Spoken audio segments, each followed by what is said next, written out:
music hushed for Oh, right, I was going to say, does he know the contents of the speech he's left already? As best man, it now falls to me to deliver us, but I feel somewhat overdressed. I've got lots of pages compared to one or two. But I was going to make a stereotypical joke about the cake being in tears because it's such an emotional day, but the cake is somewhere else, so I can't do that. But as is customary for the best man, I'd like to say a few thank yous. Firstly to the bridesmaids, done a sterling job all day, part of the way through it. You know, hopefully you'll keep it up for the rest of the day. And secondly, the ushers, who've all done an excellent job in making my star shine that a little bit brighter. Kirsty, you look absolutely radiant, and I'm sure that Steve is hugely impressed with his ability to punch well above his weight in the however, if anyone is looking at Steve and thinking they fancy a piece of the Mighty Hawk, then his brother Andy is still available. For those of you that recognise me as the bloke with the camera and the loud wife, I've known Steve. See, 8 years of marriage, and this is for you. I'm only saying what you're thinking. I've known Steve for getting on 7 years, and I'll be honest, Steve, I thought we had something special between us. Now you've gone and left me for somebody else, and I don't know if I can ever forgive you. I really don't. However, as you'd expect, this is a little bit nerve-wracking for me, as I've never ever had to deliver a best man speech before. I suspected yours will be hard to follow. When I was right, I couldn't really follow a word of it. However, that will be the last of the cliched best man jokes in this speech. I'm hoping the rest of it will be almost entirely original. No, honestly, it will be. It will He's be. even got the alcohol. By now, you're probably all going to know that my name is Dave, if only because it tells everyone to look at Dave when I'm taking the pictures. However, Kirsty, for you, the title is in the clue, Best Man. And I think we should all take a few seconds just to pause and see what you could have won. But maintaining the subject of pinnacles of masculinity, Steve wasn't always the great example of manliness you see before you now. Oh no, I knew Steve in his long hair days. He had long hair, and he was mistaken for a girl by one of those rose sellers that you have out. I don't know if you have them in Norfolk, but in Birmingham you have people going around selling roses in bars and clubs and that. And we happened to be in a buffet Chinese restaurant on a date one night.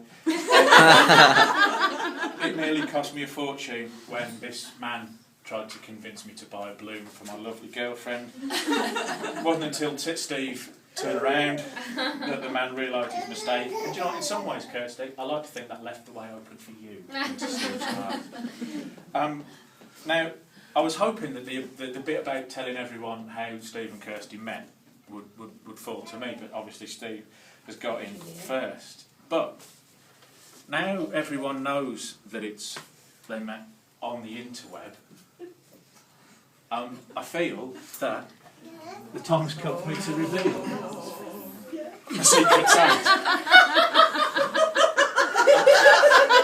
I don't know if you've seen the Match.com adverts where the lad stood on the train platform. By the time I finish this song, you'll be convinced that I haven't seen them, because I certainly don't know the tune. But to appear rakish, I'm going to put my feet on the chair, and just a sec. It's alright, the strings got wet on the way over. Don't blow the secret, Susan Marks. Right, and if you will. Here we go. The girl on the interweb smiled. Oh. Steve thought that's the best smile he'd seen in a while. Oh. She must have been about 30 odd.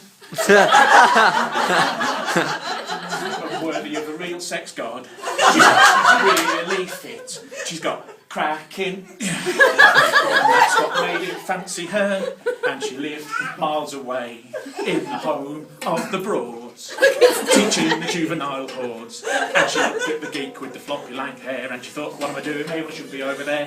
She'll be over there, yeah. She'll be over there. And you can tell everybody this is your song. It may be quite simple, but Now that it's done, I hope you don't mind. I don't mind that I put down in words how wonderful life was with you in my world.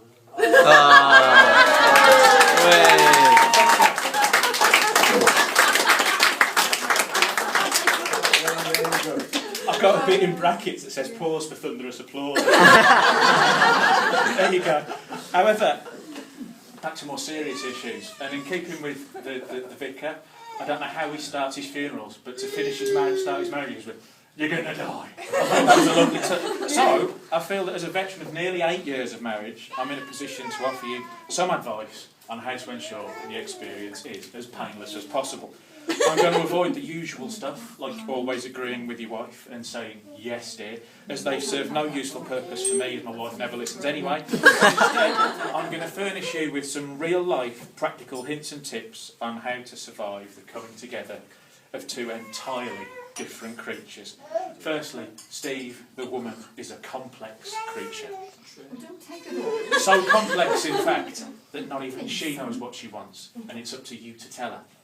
Thankfully, there are a few guiding principles that you can rely on to help to decipher the code that women use without having to resort to forensic science. I'm yet to find out what these principles are, but I'm assured by people who've married for an awful long time that they do exist. On the other hand, a man is essentially a simple creature comprising of little more of a big tube with a little tube attached, and all that's required is to keep both tubes active and everything else will look after itself. However, I don't know, should I? Should I, do you think? However, I'm umming and ahhing about this. I've got to judge the audience, how well it'll go down. But there's an area of etiquette that people don't seem keen to address in these type of occasions, but one that's equally vitally important. I'm talking about the breaking of wind. And it's important to set the ground rules about this elephant in the room early on in married life. Now, I don't want to skew your decision in any way, but my marriage is a bum-based free-for-all, whereas my brother is in a windless relationship. I'm happy and successful, and my brother has recently been made redundant. I'll leave you to do the maths. He's lying. No, my brother is in a windless relationship. But, as today is undoubtedly a day that we mark in history, I thought I'd have a dig around, find out if anything else has happened on August the 4th, and, to my surprise, Steve, it's not just you that's had a momentous occasion on this day in history. Something for you to remember. Today was the birthday of the Queen Mother, and it was also the start of the First World War. Not being pretentious, it's a good thing. And to maintain the Christian theme of the day, it's also St. Sithny's Day today. So we can have a toast to St. Sithny. St. Sithny, the patron saint. The patron saint of mad dogs. Apparently. It is true. It's true. It's probably worth mentioning that Steve is moving in with Kirsty from here on, as you'd expect from a married partner. They're not going to maintain a safe living distance that you get in there, get stuck in. And you'll be spending at least the first year of married life in Norfolk. Steve, you think that's the deal? It's going to be a big show for everyone. I'm certainly going to miss our lovely chats together and our walks around the park. But your mother said she can't wait to get the space back for ironing and laundry. So I don't know how you feel about that. You're going to be replaced by a big pile of old pants and shirts. This brings me nicely to the idea of housework. And Kirsty, you'll be pleased to know that Steve is a domestic god. Well, say domestic god, only insofar that you probably dispute the existence of any contribution he makes to the running of the house, and anything he does do will be widely regarded as a miracle. And being as how we've had a lovely church wedding, and my wife saw my speech before I had a chance to print it out, I've got to put a tiny piece of speech advice in for you, Steve. When I got married, I was told by the vicar that marriage should be a triangle, and that the closer you are to God, the closer you will be to each other. And that concludes the serious part of my speech.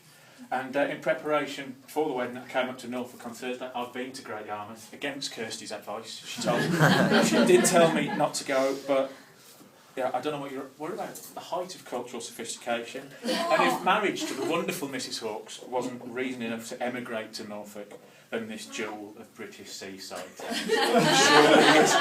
Never have I seen so many people peddling perfume on the street. And there must be an awful lot of people walking around smelling just like Poundland. And I had a little look at Louis